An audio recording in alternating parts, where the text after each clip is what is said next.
Hello? Hello, can anybody hear me? Is it on? Hello. Have we got any race fans in the building?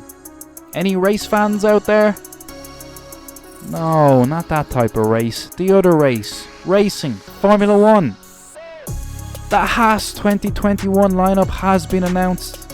Will Roman Grosjean race again? But I want to ask you, should he be let race again? Russell replaces Hamilton. What could it mean for F1 if Russell was to secure a good result this weekend, or perhaps even beat his teammate? Smash him! Smash him in the timesheets, Russell! Jack Aitken for Williams, Pietro Fittipaldi for Haas. What can we expect from either driver drafted in to replace the seat's missing drivers this weekend for the Sakhir GP?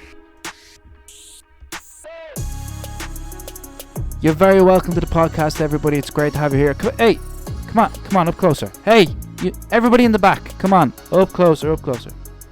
It's a digital world. It's a digital world here. There's no need to worry about COVID. Everybody in. We got a lot to talk about. We got a lot to discuss. Hear that? That's me. We got a lot to eat. We got a lot to snack on here. I'm nibbling. I'm nibbling on all this information. I'm trying to break it down. Trying to take it all in bit by bit. And obviously we're well aware the Facebook posts have been posted, the Twitter tweets have been retweeted and liked, and we all know now that there is going to be another driver in the Mercedes car, in the 44 car, no less. Yes, George Russell, the man who says, and I think a lot of people agree, is being kind of held back at the moment in the Williams. Their underperformance is still quite obvious, and although he has had opportunities to make an impression and score points, he's kind of missed out once or twice during the year. Obviously he crashed out. We're not even gonna talk about that. But he's got a big fan base. He's been in the Mercedes youth driver program for quite a while now, so people have been looking at him for a long time, and I think there's a lot on this weekend. I mean, there's a lot on this weekend if he does good. There's a lot on this weekend if he does bad. There's a lot, there's quite a lot that can come from whatever result Russell gets this weekend. If he finishes well, questions will be asked. Was Bottas the right person to go for, especially if he beats him? I mean, if George Russell goes out this weekend and beats Bottas fairly in a fair race, if it kind of seems to be a little bit of a trend now lately, Bottas is kind of becoming that slightly unlucky driver. We've seen him really struggle in Turkey. We won't go into that either. But the obvious debate isn't it, that the Mercedes car, obviously we know it's one of the best cars. We've seen that. That's Why is Hamilton and Mercedes allowed to win all the time? Why doesn't somebody make their car worse so it's fair for everybody? You go onto Facebook and you look at the screen and you wonder, what is this smeared feces all over my screen here, with people coming up with the most ridiculous suggestions about trying to force Hamilton into a worse car to see if he's actually any good, saying that the Mercedes need to be taken back a notch because they're too dominant. Get over it. If you were lucky enough to watch F1 the last couple of years, and you were lucky enough to follow Lewis Hamilton since his start as a rookie, which he went up against double world champion and almost won the championship and then won it the year after, you have to understand, you like me probably realize, yes, Hamilton is the best. It's undeniable he's the best, that he's one of the best. I'm not saying he's better than Schumacher or he's worse. I'm saying he's up there as one of the all-time greatest. The car is up there too. There's no doubt about it. People say F1 is luck. F1 is the car. Hamilton only won this amount of championships because of the car. Same with Schumacher. Yes, because the teams they want to build the best car, and then they try to get the best driver in that car, and they try and win as many championships as possible. That's how the sport works. So if Russell goes out, because as I said and I think I think everybody, I think the majority of people agree. The majority of people that realize, you kind of need at least 2 years. A normal rookie needs at least 2 years in a car to really get the grips of things. And I'm gonna give George Russell a get out of jail free card, because I know he's going into like his third or fourth year, but the first year with that Williams, let's not even count that, because that car was so underperformative that I think if you did put Lewis Hamilton into that car, he's losing he's finishing last or second last every race.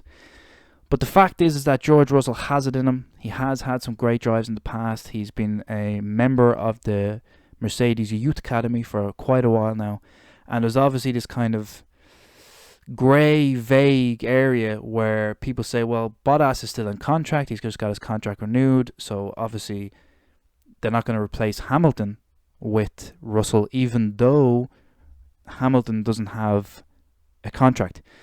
Now, obviously, the financial fair play is coming in. There's a little bit of discussion there about, whether Lewis Hamilton isn't maybe he's looking for more money. Maybe that's why they haven't decided on this contract yet. Obviously, there is many different ways to interpret things. The press will always say a lot of different things. Everybody has a lot of different opinions.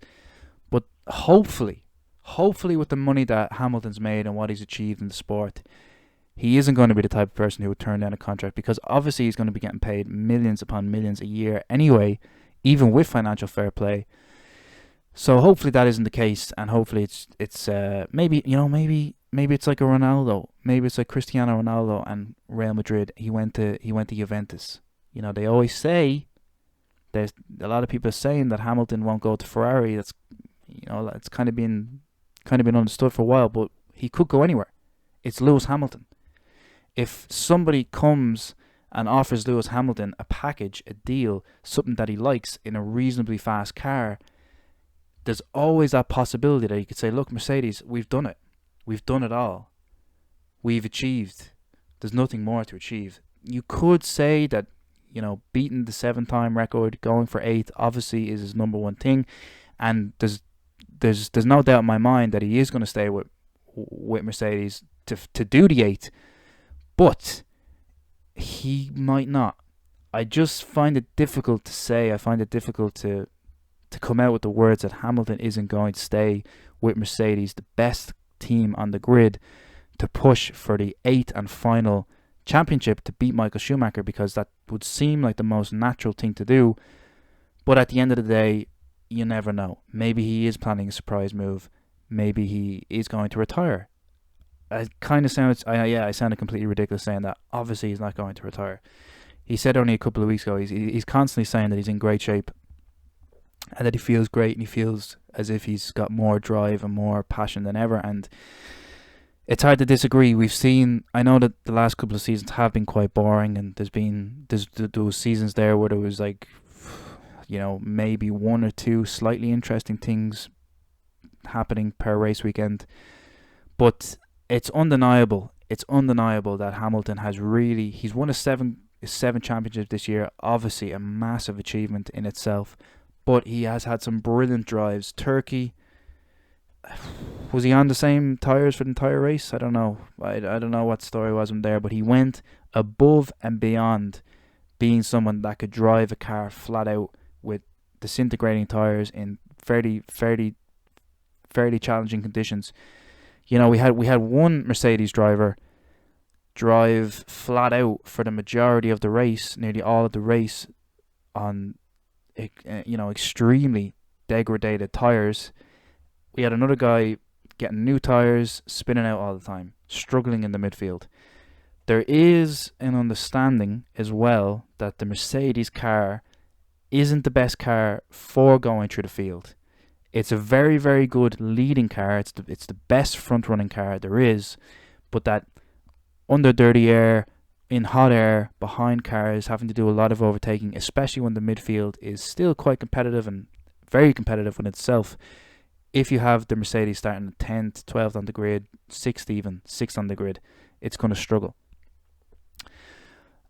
Also, I hope it doesn't turn into a common thing for Valtteri. He's a great driver. I really, really like Valtteri. I'm a big fan of his.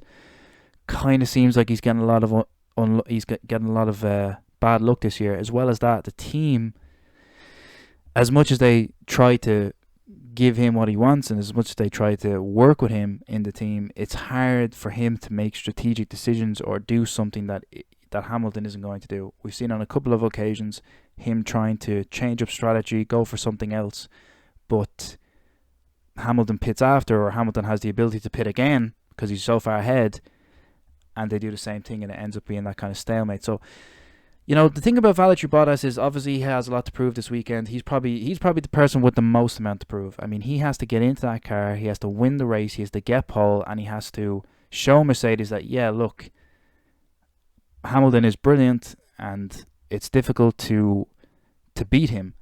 But if there's any chance that you think I'm not as good as driver as him, or that I don't give everything 100%, that's bullshit. I'm here to win. I'm here to win as much as Lewis. But at the same time, Lewis is slightly older than Valtteri, but I can't really see Valtteri having too much time in the Mercedes without Hamilton. I think he's pretty much stuck with him for his entire Mercedes career. So perhaps the only way for him to really make headway would be to switch, and would be to leave Mercedes and go to somewhere else with an as competitive car. George Russell and Lewis Hamilton is the obvious lineup that I think a lot of Mercedes fans, a lot of British fans want to see. A lot of F1 fans would like to see somebody else rather than Valtteri or Russell. They'd like to see someone like Verstappen. They'd like to see someone like Vettel. I always thought Vettel. It's funny, we got Vettel going to Aston Martin, which is a British race car company, and we have two. We might have two British drivers going to Mercedes, which is obviously German, in the coming seasons. But if Russell goes out this weekend and wins, if he manages to win, that would be sensational, because there's no doubt about it, ladies and gentlemen. There's no doubt on my mind, and a lot of people don't get this. A lot of people that look at F1, you find sometimes that they haven't necessarily been watching for very long. It's kind of just something they've got into recently, or they've heard the headlines. I don't know why, but especially on Facebook, some of the crap that people come out with is unbelievable. You have people openly admit that they've only watched F1 for a couple of seasons, but that they hate it because of Lewis Hamilton. Well, then don't watch it. Watch something else. So why is it not easy? Well, I haven't even researched this. I haven't even looked this up. But the one name that always sticks in my head when this question comes up, or when I see people talk about this, is Luca Badoer, who I'm pretty sure replaced. Took Felipe Massa's seat when he had that awful, when he got that awful injury in 2009. I can't even remember. It might have been somewhere like Valencia. I'm not 100%. Which was predominantly new track for people anyway, if not even new for everyone. I can't remember if it was introduced in 2009 or not.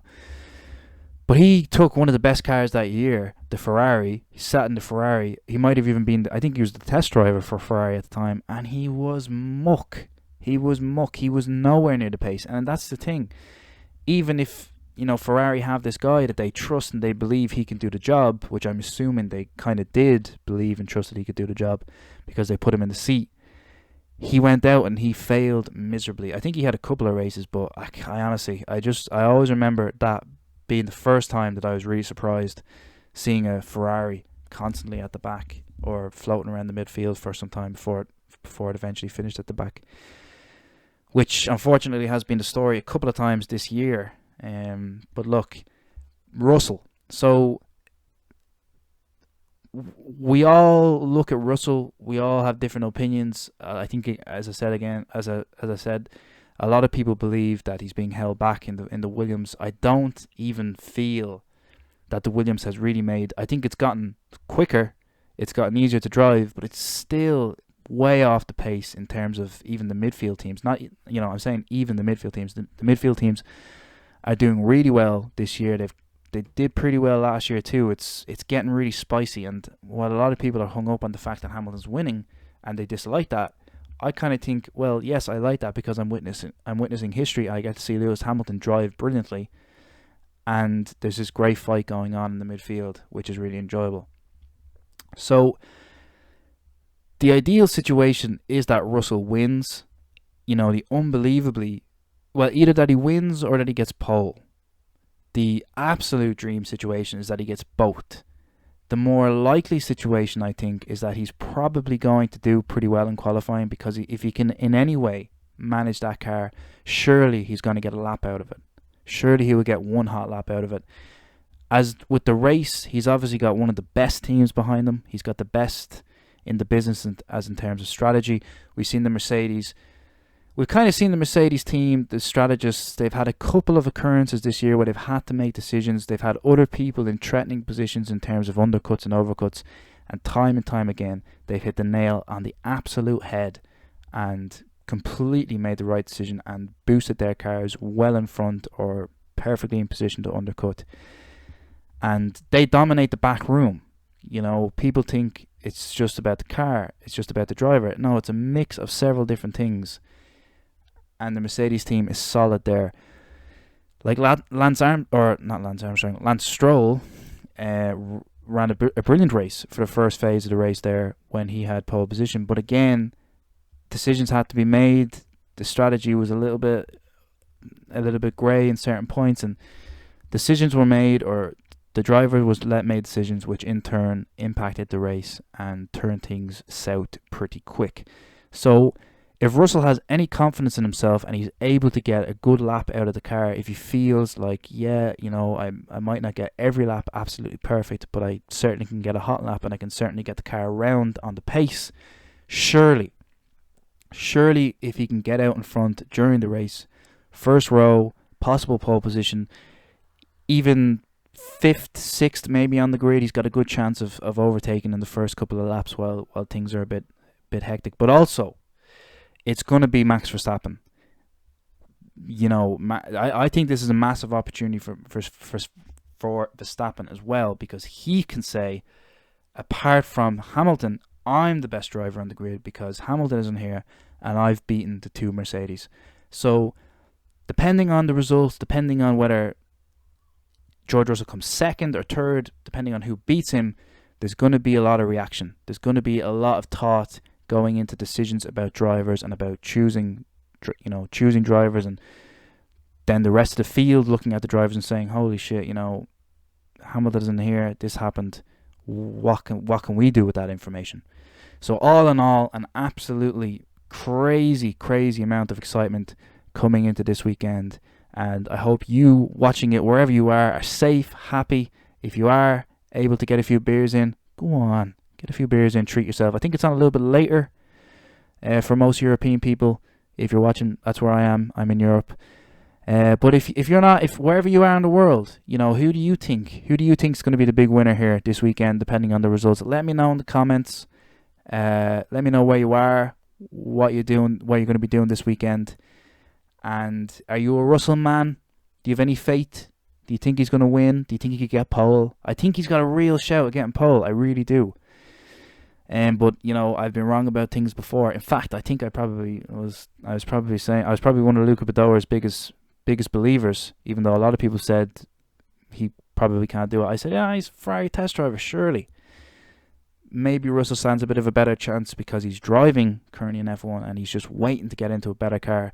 You never know. He could get into Mercedes and go, wow, this is exactly everything the Williams isn't. Brilliant. Boom, gets a lap in, pole position, ends up finishing second, starts the race, finishes first or second. It could be the stuff of dreams this weekend for Mr. Russell.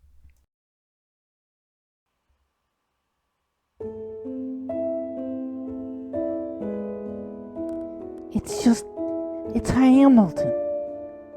I mean, why is he allowed to win all the time? The Mercedes car, you see, it's the car. It's all about the car. The kid's got no skill. He don't know. You put him in any other car, he don't know how to drive. I tell you, 7 world champions don't mean nothing. Well, I've watched F1 now for the past 4 years, and I've just seen Hamilton win majorly mostly every race. Championship after championship after championship. Boring. Boring, I say. Boring. I don't even know why I watch it. But I like to get my anger out on Facebook. They should make the Mercedes less good. That's what they should do. They should take a wheel off it or something.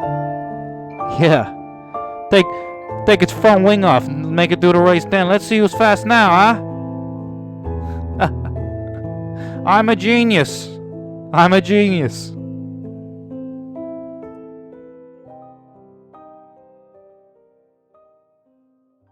Okay, folks, that's where I'd like to bring it on to the next stage of the conversation, which is the Haas team and the kind of endless entertainment brand of Formula One the last couple of years. A little bit less seriously in the last couple of seasons, but obviously Roman Grosjean suffered a terrible accident the weekend previous. There's no doubt about it. He was lucky to live. He was lucky that he left with his life. Very difficult to initially comment. There's so many things that could have happened. Obviously, F1 cars are really safe nowadays, and testament to the weekend to how it went as bad as it could. An accident went as bad as it could. A car separated. A car drove a barrier apart through the middle, where the driver was still in the car, in the remaining section of the car, in that section of the car, and was on fire for, it could have been, it could have been 5 seconds, could have been 10 seconds, could have been 20. I think the official number is around the 20-second mark. A huge amount of time. Not only does he have to get out of a car, he has to get out of a race car with a halo on top of him, and he's on fire, and he's just had a massive shunt. But of course, that's exactly why the halo is there, for the issues that people talk about having it slightly difficult, that it might impair the driver exiting the car. I think we got a very clear indication this year, or this weekend, that that's not exactly the case. You can get out, you can be alright, and you can leave a big accident like that with your head still intact, which is obviously vital considering the unfortunate instances we've had in the past. Obviously, Jules Bianchi was the main catalyst for the conversation, because he died in a very low speed impact, but it's just a simple fact that his head wasn't protected, which meant that we lost him. And this might sound weird, or kind of, no, it's a valid point I'm making. The point that I'm making is that Roman Grosjean is a clear example. It happens in football, it happens in lots of different sports. It can happen to you or me. You might play a game. I know I'm good at Call of Duty sometimes. I'm brilliant, I'm unstoppable. But then I fall out of practice. I lose my confidence, or I lose the muscle memory, and I just can't really keep up. And how is that not this? I think it's pretty obvious that that's the situation with Grosjean, and it has been the situation for a while.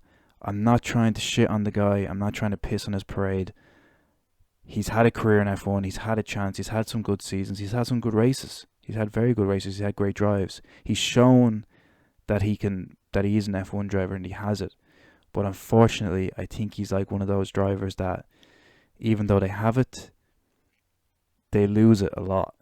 And if you look back over the video, if you look back at the move he tried to overtake Kyvat that led to the accident, it was, he might as well have taken a complete right turn. He might as well have drove parallel off the track.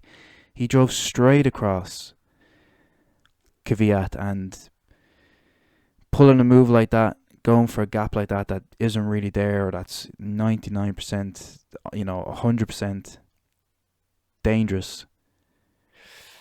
Questions have to be asked. Questions have to be asked. And it's not as if this is the first time this has ever happened. Grosjean has made mistake after mistake after mistake. He's lost concentration. Or maybe it's a mechanical issue. Maybe he's just got terrible, terrible bad luck, which he had. And we all remember, probably more than half the seasons Haas have been in F1. They've had terrible luck all around. So it's F1. It's the sport of being in the right place at the right time, being in the right era, being in the right age so that you get to drive a particular car and a particular team wants you. It's all luck. It's life. It's a sport where you don't necessarily get chance after chance after chance. A footballer, I'm not saying football, because I'm not saying this is a common thing in football, but you might get one chance in an F1 car. We've seen drivers come for one season, for 2 seasons, and they're never heard of again. So in other sports, there's kind of a little bit more leeway. You might be able to go somewhere and play for free if you're that good of a player. You might be able to go to a club that, even though they're not a very big club, they're definitely going to pay you because they want you there and you're a big name, or they know you're a good player and you're just going through. They're looking at you saying, we can get this guy for cheap right now. We can give him playtime. We can benefit from him. In F1, if you don't cut the mustard, if you don't cut the soap, you're not staying around for very long. And I think Grosjean has really, really, Jesus, he's rang the towel out. You know what I mean? He's gotten every bit of time in an F1 car that anybody could possibly hope for. He's gotten that. So, realistically, Pietro Fittipaldi this weekend, he's probably not going to achieve anything. As it is, they could have put Fernando Alonso in that car.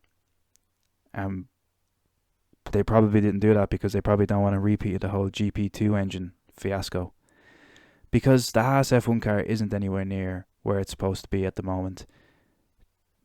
I think I can say that with confidence because Magnussen is pretty solid. He's a driver that gives it 99%, if not 100%, a lot of the time. He's not a brilliant driver. I think he's lost a lot of his aggression. I think he's dropped down from the level that he was at when he joined F1 in his early career. But still, he's solid enough, and the car is drivable. The car can get around, but it's never anywhere near the pace. And that brings me on to why I think it's a little bit of an odd move that they wouldn't have even kept Magnussen. Or it's unbelievable, but they maybe before this accident, it was kind of known during the year that Grosjean wasn't gonna get the seat for next year. But it shocks me that they didn't get somebody with a little bit of experience. Obviously, there's a lot of money coming in. There's mixed reviews about Manzipan. I hope I'm saying his name right there. But I agree. I think that there shouldn't be an issue with people paying to get into F1 because maybe, obviously, there's been a bad slate on it recently, and still kind of a bad slate and a bad taste in a lot of people's mouth when Stroll is mentioned. But Stroll did get decent results, and he was able to drive the car, a kind of underdog car. That's how Force India has been for a very long time, and the money that Stroll Senior brought into the team, and Williams too a little bit when he was there, they did benefit. Williams got a significant jump. They definitely became a little bit more solid rather than how terrible they were before that money. They're kind of lingering now at that level. They still haven't really developed much. Obviously the money has moved on to Racing Point, and how well did they benefit? They went from trying to get steady in the midfield, trying to get solid in the midfield, to basically edging ahead of the midfield and being quite considerably comfortable ahead of the midfield. But they're still not on the level. Well, they kind of are on the level of definitely the Red Bulls or is it that Albon can't keep up? There's a lot of debate around that too, but that's a conversation for a different day when we know more about what Albon's story will be.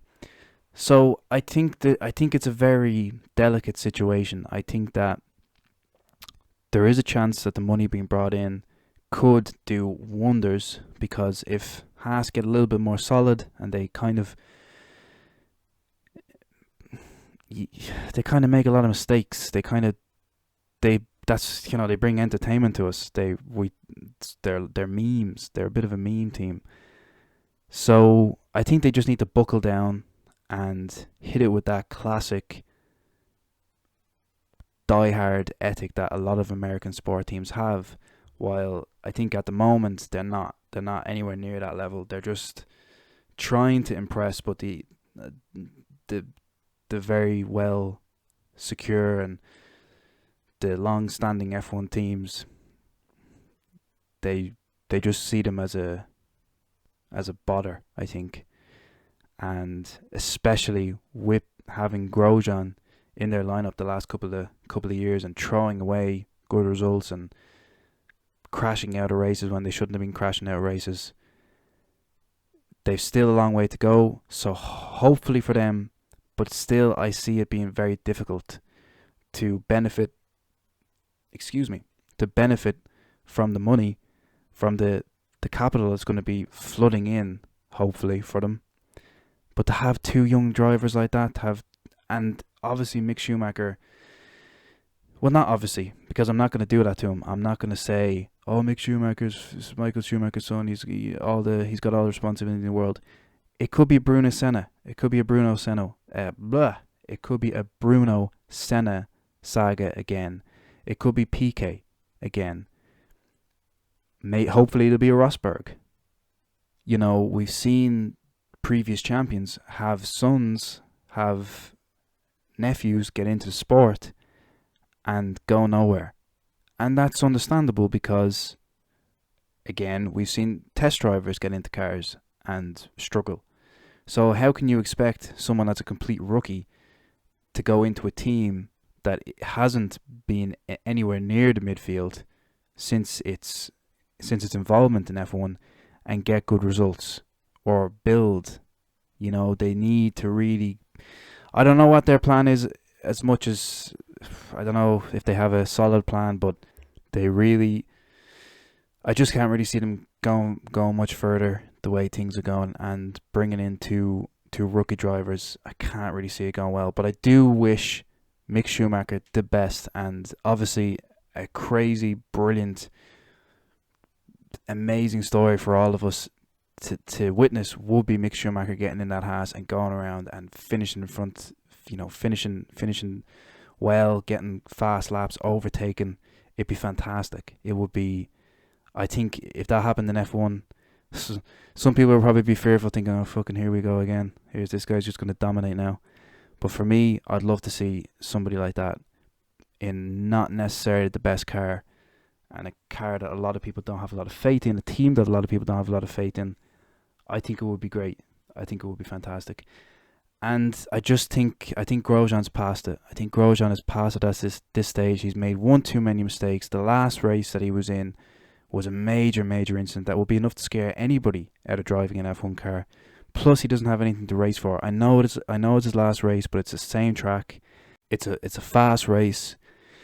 He doesn't, the danger is still there. So I just don't think it serves him much use getting back in that car and risking his life again, and risking everybody else taking a risk with a driver who's kind of a liability. Is that what you think? I know the guy's got a good fan base. I like the guy. I think he's funny. I think he's charming. I think he looks like he's good crack. But a lot of people love him. A lot of people think he's a brilliant driver. A lot of people have a lot of faith in him. What do you think? Let me know. Get in contact, and just let me know your opinion. What do you think of Grosjean? Do you think he's an embarrassment, or do you think he's someone who has genuine talent but just sheer bad luck? Email me at therealf1podcast@gmail.com. So folks, Jacques Aitken and Pietro Fittipaldi. What can we expect from them this weekend? Well, I think like a lot of people, I'd love them to do well. Hopefully they'll finish the race, but as far as results go, I don't think they're going to be up there at the end. But you never know. You never know. This season has been a bit mental. We've seen some odd race winners. We've seen some odd podiums. So perhaps there is finally a shake-up coming within the F1 world. Perhaps Mercedes will not be at the top forever. Perhaps there is leaks in the dam. Things are starting to fall apart. Not necessarily fall apart, but the rain might be coming to an end. Best of luck to Pietro. Great name, obviously, Fittipaldi. And of course Jacques Aitken. I'm not sure if he's, I don't think he's even had any results in F2 at all this year. So it's probably just going to be an exercise for them both and seeing if they can finish the race. And they've got to do all their pit stops for the first time in an F1 car and everything like that. So, but the future is definitely bright. If you're getting offered to drive an F1 car to replace somebody, the future is definitely bright. So best of luck to those boys, and to everybody else listening. I hope you enjoyed the podcast. I hope you'll get in touch if you disagree with anything I say. Maybe I'm going to have an angry mob of Grosjean fans outside my house soon. If you do want to check out the YouTube channel, well, this will be posted on YouTube. So if you like it, maybe hit the like. If you want to sub, that'd be unbelievable. There's just going to be one podcast this week, and then next week we're going to have the podcast on Monday. So podcast in a couple of days. And then at the end of the week, we're going to have a mini podcast too, with all the information leading up to the race in Abu Dhabi. So join me then, folks, wherever you are in the world. If you can have a beer this weekend, or you can have a cup of tea, put your feet up, chill out and watch the race, please do it. Have a good weekend. Apart from that, look after yourselves and get in touch. I will speak to you guys soon. Enjoy the race this weekend. Look after yourselves.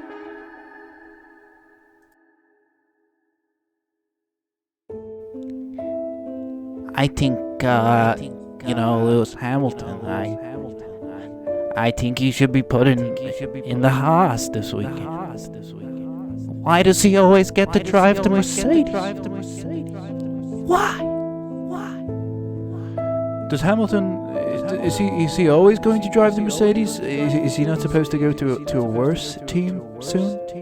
Should he not start at the back of the grid? I mean, why does he win all the time? What's Mercedes? Why do they win all the time? Follow me on Twitter and subscribe to the YouTube channel for more content coming soon. Thank you and goodbye.